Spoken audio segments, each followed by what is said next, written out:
welcome back to the Essence Talks podcast. In our last episode, we call it the intro, we spoke about why we chose the name, and we talked a little bit about the essence.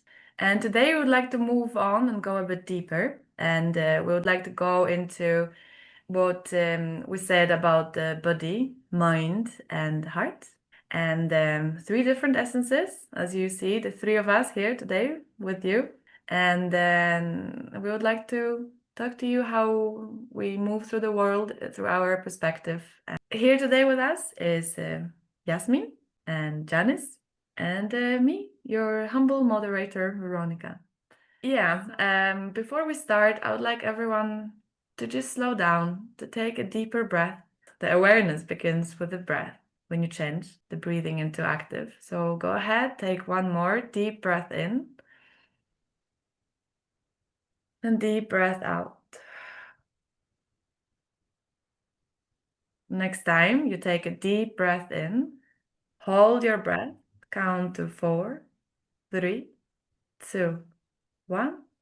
Exhale. Hold your breath, 4, 3, 2, 1. Come back to your natural breathing. Welcome to the podcast. So each of us here feels connected to one of these essences more strongly than to the other. Of course, it's all about coming up to the balance, but still. Me, I would feel connected to the body, the movement. Yasmin, she will connect to the wisdom, the heart.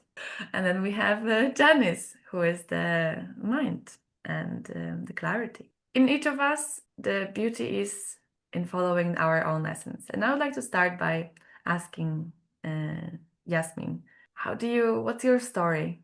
The whys out of three of us. Can you tell us a little bit more about yourself so we can really imagine, get ourselves into your shoes? I give the mic to you. Thank you. I would say the heart. It's the area I feel more connected to because I have many of my experiences in life have been very rich in experience. I could say because and I had to learn to forgive.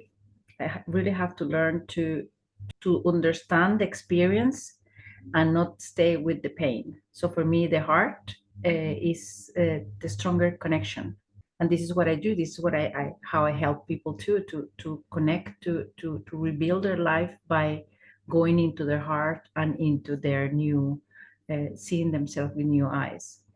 And wisdom has to do a lot with all three of us. I'm the oldest one, and I also, that doesn't mean that I know more, but I have experience. I'm very in connection with the inner wisdom, with the knowing, and that is when you just understand that that's the way it is. And both of them, both the experiences and the forgiveness and working with myself and with many of my students and clients, give me the expertise, you could say, in a way to a lot of information, a lot of wisdom. Then I have one question. What comes up first when you think about the heart? I would like you to say what happens with the good positive things if you feel from the heart, but also some of the challenging if you're too much in your heart and you don't go into different parts. Well, that was a very good question because I think we discover ourselves not only by experiencing the good things, because the good things usually bring uh, happiness and we enjoy and all that. So the different part, and when you go on a path of self discover, then you, when you meet these moments where the things are not that nice, or where you experience things that are, many would say, painful, then is how you behave towards that, what tells about where you are in life. If you, something does something to you, and then you answer back with anger, with words, with the attacks, then you are not in peace inside yourself. Because when you have come to a point when you see the experience and you say, oh, and you look at it like, interesting, why am I feeling this? Why am I reacting like this? You go immediately in that change of thoughts instead of going in aggression. And I know many people that lived in this space of deciding and making the free will. You are in possession of your free will instead of just acting on impulse and reaction. I hope I have expressed myself in a proper way, if that's what else you were looking for. Yeah, I feel like you got in a little bit into the mind part, but that's perfect because the essences will overlap. That's how it goes. And thank you. And that brings me to the next participant, the mind. Okay. Janice, Well, would you like to take over? okay, what I can say about the mind itself is very abstract word, you know. Some people think that the mind is the brain, but it's not. What I believe, the mind is part of you, but we feel that it's located here. And a lot of people think that the mind is the ego. I'm not sure if you hear about ego, but that's what I have conflict with when I was young, very young, and I wanted to understand what was happening, not to, in my brain, but what is happening inside me, in my mind, because I have an inner conflict, a constant inner conflict when I was young. And then what I did, what I thought I needed to do is just to study and to know and to study more and to know more. And yes, that helped me to understand a lot of things that was happening physically within me, emotionally. However, the mind is more complicated. Well, I think that answers some questions and also adds many more. But that's always how it is with the mind, right?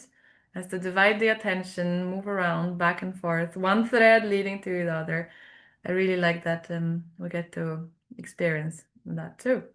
But the next question to you, Janice, would be what happens when you're feeling disconnected from the mind?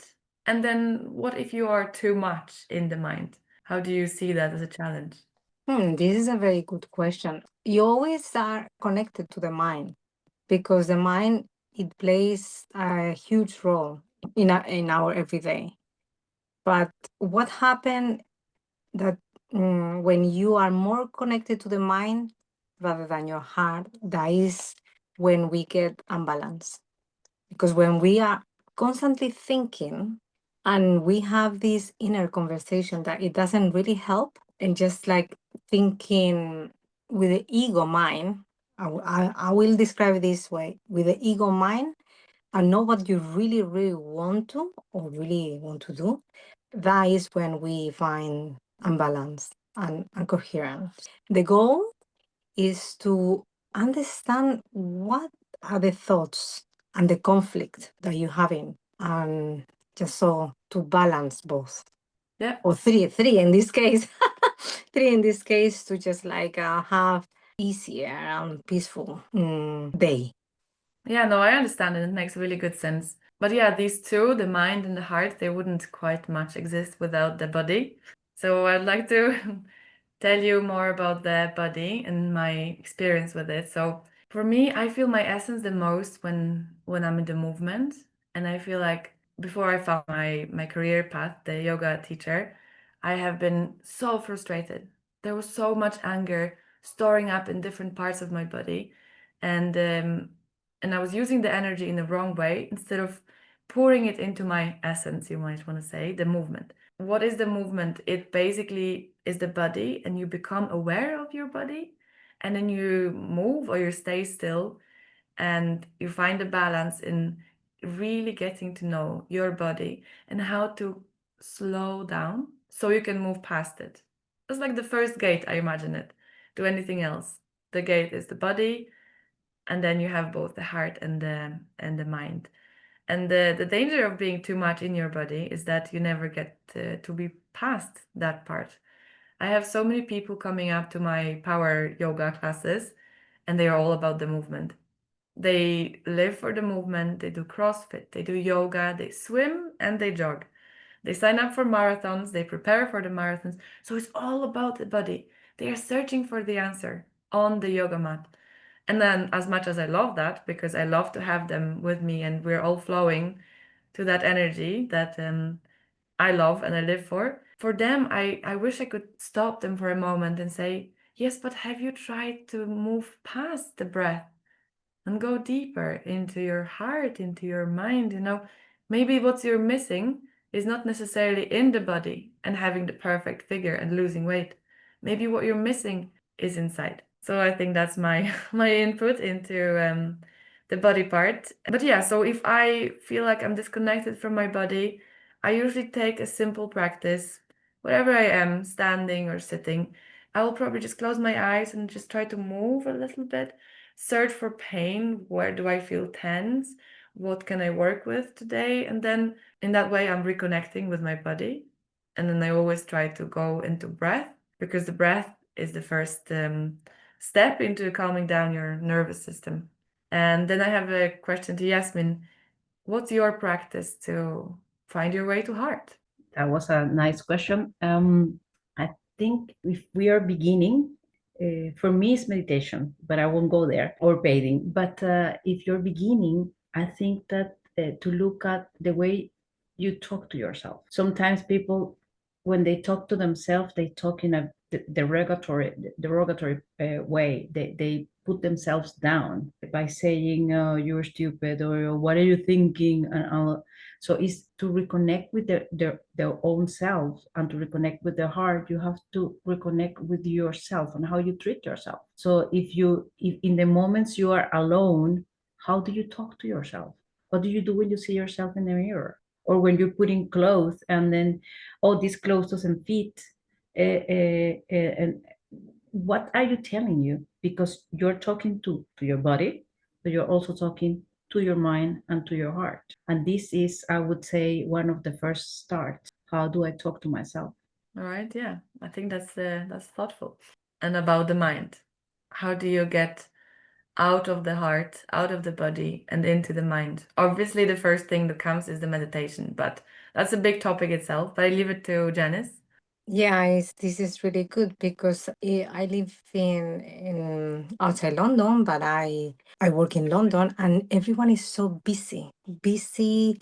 No one talks to anyone, but everyone is so busy inside of them. And the people I'm talking to, they always have like this inner conflict inside of them. And they normally they ask me how can I start just like relaxing? Just first, it's just very, before anything, just breathe. Just be mindful, mindful to to how you are breathing at this moment. And then once you get like a couple of minutes, just focus on just the breathing. I will suggest to be an observant, to observe what is happening in this conflict. Instead of seeing this conflict in that is happening to you, like in a victim mode, just put yourself. I always say it like my teacher told me to do it, was just to be an eagle, like to see things above, to be an eagle of Eagle, like the bird. eagle, like the bird, yes. Just to see things above the perspective, above what is happening. See, to observe yourself. Like imagine you having this conflict, but just detach yourself to yourself. I think it's a bit complicated, but it is achievable. Okay, and be observant of what all the thoughts that are coming in that moment. Just be an observant of your own thoughts, acknowledge what is happening in that particular moment. Yeah. Oh, I love that. That's a quick recipe on how to get deeper into your essence, both mind, heart, and the body. That's very good. Yeah, but one thing I would like to say is that even though we're doing the podcast, we're doing the talk, we really want to open up for something more than just a podcast. I would really like us to, well, we all want that, to open up for a bigger community so people can share, people can talk. And we've been asking around a little bit of questions to involve in this first episode. And yeah, we got one question from the audience that I would allow myself to read now. And the question is, what do you do daily to grow your self-awareness? And I feel like in today it fits really nicely because each of us can say from different perspective in a way. So what do you do to grow your self-awareness? Your self-body awareness, from my point, would be to perhaps do a simple yoga practice, do a very simple stretch and breathe.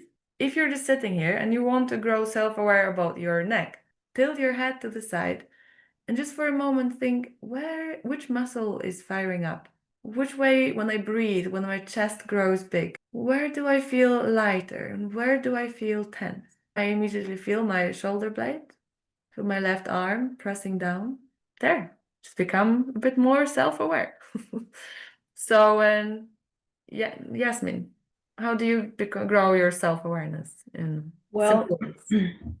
one of the things I work a lot with is in regarding to relations. We use a lot of time to study, to do a job, to get a career, but we seldom study for the biggest parts of our lives, our relation to ourselves, our relation to our family, our children. So I work a lot with that because for me that's the most important thing.